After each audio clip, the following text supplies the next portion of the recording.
Vasaras garumā Jāņa Daliņa stadionā norisinājās dažādas jauniešu un bērnu nometnes, kuru ietveros bērniem bija iespēja apgūt dažādus sporta veidus. Viens no tādiem ir spīdmintons, kas Latvijā vēl nav ieguvis pietiekami lielu popularitāti. Sīkāk par to, kas ir spīdmintons, pastāstīs Latvijas Spīdmintona federācijas pārstāve Santa Paegle. Spīdmintons patiesībā ir cēlies un veidojies no 3 dažādiem sporta veidiem, būtībā badmintons, tenis un skvošs.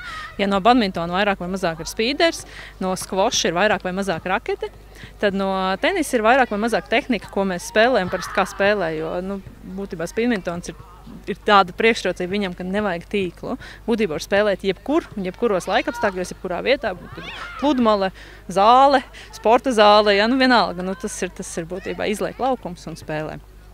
Un cēlēs viņš būtībā ir no Vācijas nācis. Šo spīdmintonu patentu ir izgudrojis Bils Brents. Un tad arī būtībā jau vairāk kā 10 gadus šis sporta veids iekaro pasauli. 2011. gadā ir nodibināta arī Starptautiskā spīdmintona federācija. Līdz ar to Latvijā viņš lēnām vai mazāk būtībā iekaro visu Latvijas to tirgu, kā mēs sakam.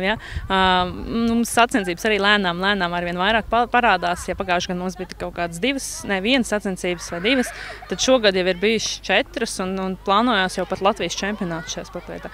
Jo šajā gadā ir nodibināta arī Latvijas Spīdmintona federācija. Tādā veidā mēs mēģināsim viņu šo sporta veidu attīstīt un turpināt tālāk. Spīdmintonu var spēlēt jebkur, jo tam nav nepieciešams tīkls vai speciāli iekārtots korts. Arī Latvijā spīdmintons arvien vairāk attīstās. Pagaidām zināmās lielākās entuziastu grupas ir Rīgā, Skaistkalnē, Brenguļos, taču aktivitāte sporta veidā parādās arī daudzās citās vietās Latvijā.